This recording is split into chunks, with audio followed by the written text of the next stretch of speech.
Jean-Christophe Combes est avec nous, ministre des Solidarités, de l'Autonomie et des Personnes handicapées. Jean-Christophe Combes, je voudrais que solidarité, plus de 10 millions de Français sont en précarité alimentaire depuis des mois. J'entends ça depuis des mois, ça fait même 3 ans que j'entends ça, puisque c'était une promesse du président de la République. Le gouvernement nous promet, le président de la République et le gouvernement nous promettent un chèque alimentaire. Alors, c'est pour quand ce chèque alimentaire ?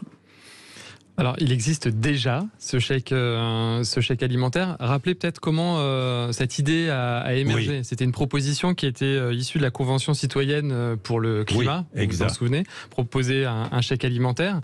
Et l'idée était simple, c'était de permettre à des familles modestes d'accéder à des produits de qualité, avec une triple dimension, une dimension de santé publique, enfin sanitaire, oui, puisque voilà, on sait les bienfaits sur la santé d'un accès à des fruits, des légumes, des produits de qualité. Une dimension sociale, puisque bien, les ménages les plus modestes ont le moins les moyens d'accéder à ces produits. D'ailleurs, au passage, c'est 17% aujourd'hui de la population qui est atteinte d'obésité, 2 fois plus chez les familles modestes. Donc cet enjeu de santé, il est extrêmement important. Et puis un enjeu environnemental. L'idée, c'était de promouvoir l'accès à des produits locaux pour les familles. Donc c'est un cahier des charges complexe.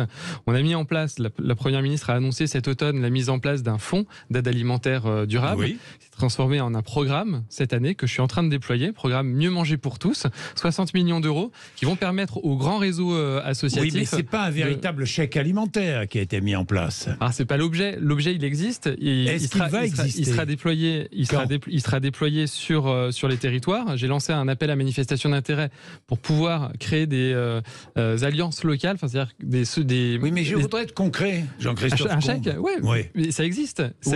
Un chèque d'accompagnement personnalisé, un format chèque qui peut être distribué aujourd'hui par des CCAS, par des associations humanitaires sur le territoire. Mais c'est pas tout.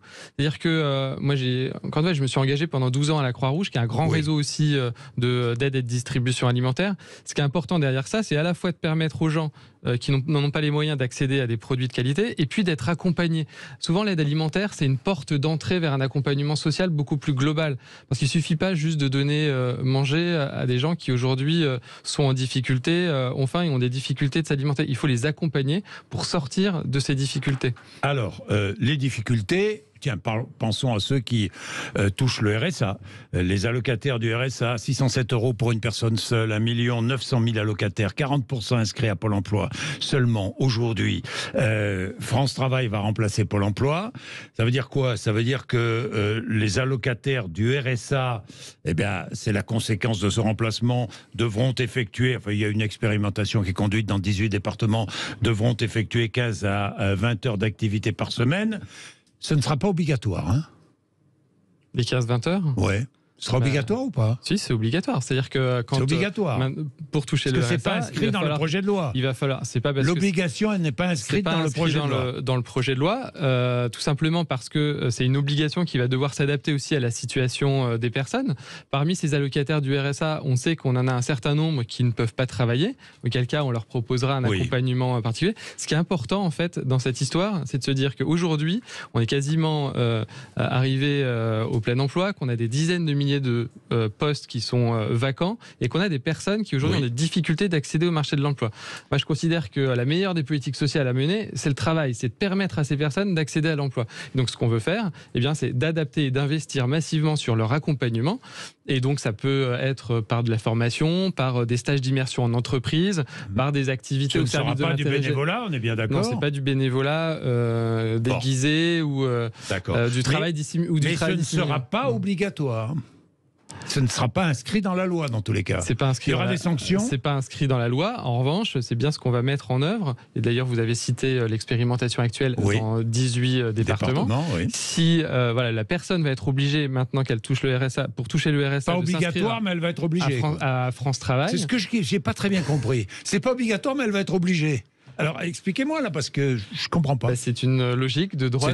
C'est obligatoire. Une logique de droits et devoirs. Voilà, donc c'est obligatoire. Mais après, c'est obligatoire. Le c'est mode pas inscrit dans la loi, mais c'est obligatoire. Le mode d'accompagnement, il dépendra de la situation de la personne. Oui. Voilà. Non, mais vous savez qu'il y a des choses parce que ça, c'est extraordinaire. Il y a des choses qui sont obligatoires, qui sont pas inscrites dans la loi. Pourquoi ne pas être clair? Pourquoi ne pas dire c'est obligatoire? Je vous dis que non, c'est pas obligatoire. vous. Je parle pas de vous. Je parle de la première ministre, par exemple. Hein, obligatoire, c'est obligatoire. Pas obligatoire, c'est pas obligatoire. Moi, je connais ça. Je pense qu'il faut être clair, effectivement. Et être clair, et il y aura des sanctions si effectivement ces 20 heures, ces 15 à 20 heures d'activité ne sont pas effectuées. On est bien d'accord. Bon, j'ai une autre question. L'aide médicale d'État. Est-ce que vous êtes, comme Gérald Darmanin, ouvert aux propositions des Républicains? Faut-il, par exemple, discuter des modalités de l'AME, l'aide médicale d'État? On peut ouvrir des discussions. Moi, je vois pas très bien ce qu'on peut changer aujourd'hui autour de l'aide médicale d'État. Il y a plein de croyances autour de cette aide médicale d'État. Oui. Moi, j'y tiens. Vous savez encore une fois d'où je viens. J'y tiens parce que c'est une question humanitaire, c'est une question aussi de santé publique, et que quand on est sur le territoire français, on va pas laisser des gens mourir dans nos rues, être en difficulté, ne pas les soigner. Au passage, il y a aucun médecin dans notre pays qui refusera de soigner une personne en fonction de sa situation administrative. Donc on n'ouvre pas de discussion sur les modalités de l'AME? On peut les ouvrir. Moi, je ne sais pas ce que ça veut dire, et je ne sais pas ce qu'on peut éventuellement... Non, vous n'êtes pas en phase avec Gérald Darmanin, quoi. On peut changer. Si, puisque lui, il a juste dit qu'on pouvait ouvrir les choses. Il a pas fait, à ma connaissance, il n'a pas fait de proposition sur des modifications de l'AME. Donc, on va voir et ouvrir cette discussion. Il propose des discussions avec les Républicains qui veulent remplacer l'AME par une aide médicale d'urgence. Je sais pas ce que c'est une bonne idée, ça, ou pas? Je sais pas ce que ça veut dire. C'est très difficile de déterminer ce qui relève de l'urgence, pas de l'urgence. Enfin, voilà, quand quelqu'un est malade, il faut le soigner.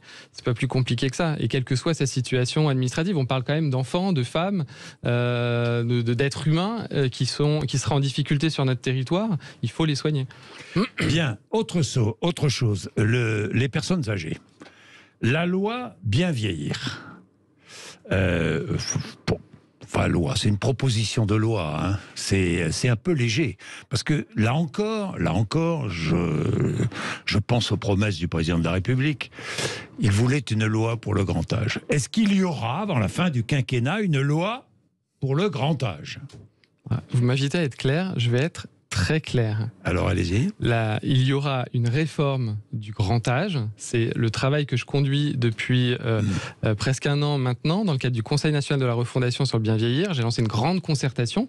Moi, la mission qui m'a été confiée, c'est de faire en sorte que notre société, elle s'adapte à l'enjeu démographique, au vieillissement.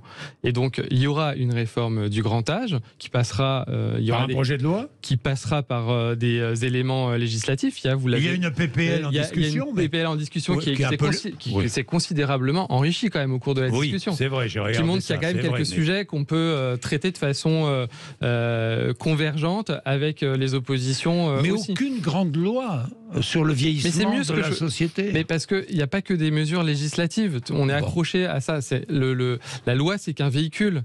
Moi, ce que je vais proposer et que je présenterai à la fin du mois de juin, c'est une feuille de route qui portera cette réforme du grand âge. Très clair, il y aura des mesures de nature législative qui pourront être portées dans le cadre de la proposition de loi, dans les textes financiers, dans d'autres véhicules législatifs, mais il y aura des mesures qui ne relèvent pas de la loi. Quand vous portez un plan pour prévenir la dénutrition, par exemple, chez les personnes âgées, ça ne relève pas de la loi. Quand vous travaillez sur l'adaptation des logements pour permettre aux personnes âgées de vieillir à domicile, ça ne relève pas de la loi. Quand vous travaillez sur l'adaptation des transports, idem. Quand vous travaillez sur l'adaptation de notre système de santé, idem. Tout ne relève pas de la loi. Carte professionnelle pour les aides à domicile, autoriser les mairies à accéder aux fichiers des bénéficiaires de l'APA, l'aide aux personnes âgées. Guichet unique sur les territoires pour simplifier la vie des familles et des personnes en perte d'autonomie, parce qu'aujourd'hui c'est un véritable parcours du combattant. Vous vieillissez, vous voyez bien que vous avez besoin d'aide pour effectuer tous les gestes de la vie quotidienne. Il faut qu'on vous aide, c'est-à-dire qu'on vous informe, qu'on vous aide à accéder aux aides financières pour pouvoir le financer, et puis qu'on vous dise comment ça se passe. Jean-Christophe Combe, une dernière question autour des plus jeunes cette fois. Le gouvernement a annoncé la création de 200 000 places en crèche d'ici 2030. Ça veut dire quoi? Ça veut dire un adulte pour combien d'enfants? Il y a deux choses. Il y a la première. Aujourd'hui, l'engagement du président de la République, c'est de répondre à la première attente des parents dans notre pays, c'est-à-dire de trouver une place d'accueil pour leur jeune enfant. Oui. C'est important puisque aujourd'hui il y a 150 000 femmes dans notre pays qui renoncent chaque année à un emploi pour pouvoir accompagner leur enfant. Oui. Donc si on veut la société du plein emploi, il faut leur permettre d'accueillir un mode d'accueil, une place en crèche, chez une assistante maternelle ou autre. Et donc l'idée, c'est de leur offrir cette possibilité partout sur le territoire et accessible d'un point de vue financier. Donc ça, c'est pour le volet quantitatif. Pour le volet qualitatif, effectivement, il faut qu'on travaille sur l'amélioration de la qualité d'accueil, sur la formation des professionnels, sur le nombre de professionnels, sur le nombre aussi dans les crèches. Voilà, il faut qu'on améliore. Parce que c'est bien beau l'objectif de 200 000 places en crèche d'ici 2030, mais enfin il faut du personnel qui encadre les enfants. Il faut trouver les professionnels, c'est clair. Et on a un vrai sujet aujourd'hui d'attractivité en fait de ces métiers, alors que ce sont des très beaux métiers. Voilà, accompagner les enfants dans leurs 3 premières années de vie. C'est un adulte pour 5 bébés qui ne marchent pas et un adulte pour 8 qui marchent. Voilà. Moi, je suis prêt à mettre cette question du taux d'encadrement sur la table. On travaille parce que les syndicats demandent un adulte pour 5 enfants qu'il marche. Oui, j'ai même entendu un adulte pour 4 parfois. Donc voilà, il faut qu'on regarde ce qui est bien. C'est clair qu'aujourd'hui, elles ont besoin d'avoir un taux d'encadrement qui soit plus favorable pour assurer une meilleure qualité d'accompagnement, pour rendre aussi leur travail plus intéressant, parce que quand vous êtes auxiliaire de puériculture et que vous avez effectivement 8 enfants parfois à vous occuper toute seule, c'est très compliqué. Pardon, j'ai féminisé ce métier. Au passage, on a besoin d'hommes aussi dans la profession. C'est extrêmement important. Mais on a vraiment besoin de rendre attractifs ces métiers. Ça passera par une augmentation des salaires, par une autre organisation du travail, par une augmentation effectivement aussi du taux d'encadrement et des conditions une amélioration des conditions de travail des professionnels. C'est tout ça qu'on travaille et que je travaille depuis plus d'1 an avec le comité de filière petite enfance, des représentants de l'ensemble de la profession pour rendre ces métiers attractifs. Merci Jean-Christophe Combe. Merci. Merci à vous.